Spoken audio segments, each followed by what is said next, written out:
This video will help you to complete a basic service, maintain and troubleshoot your Hydralok H25MINI, H25MM or H19MM crimper. To perform a basic service on your machine, start by removing the foam inserts from the die carriers to ensure they are intact. If they are brittle or damaged, this may allow metal debris to fall into the die carriers, which will damage the seals. If new inserts are required, please call the team at Taipan and we'll organise to have replacements sent out to you. Whilst the foam inserts are out for inspection, apply grease between the die carriers and to the rear of the swaging ring. Ensure the foam inserts haven't picked up any debris whilst out of the machine. Reinserting the foam is easiest when dies are removed and the machine is fully released. Next, check the oil level. For foot pump operated machines, ensure oil level sits between the two lines indicated on the dipstick. For hand pump operated machines, a visual check by removing the breather or using a makeshift dipstick is required. Lastly, ensure the head is fully released. Now that you've completed the basic servicing on your machine, we'll move on to calibration. It is important that your Hydralok machine is properly calibrated to ensure that no unnecessary damage is done. For over or under crimping issues, follow these steps. First, start by unscrewing the toggle.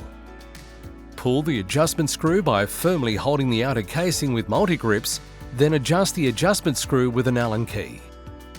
For over crimping issues, rotate anti-clockwise. For under crimping issues, rotate clockwise. We suggest completing half a turn and then testing.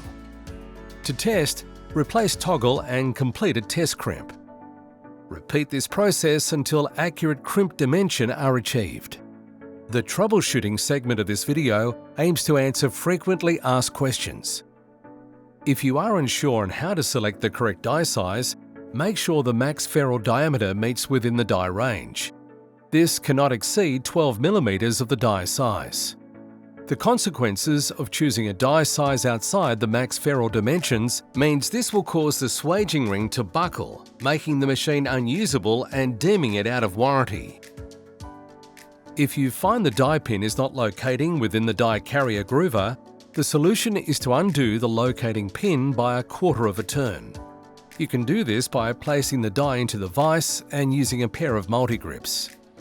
Place back into the die carrier and see if it slots into place comfortably. If this is too loose, remove and tighten slightly, as this can result in an uneven crimp. Repeat this process for all the remaining dies. If you find the dies are sticking or not retracting properly, this may be caused by a lack of grease within the bowl of the swaging ring.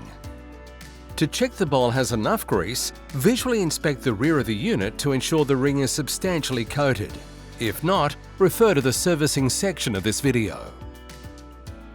If you have any further questions or would like some more information on what was in this video, please reach out to our friendly team at Taipan.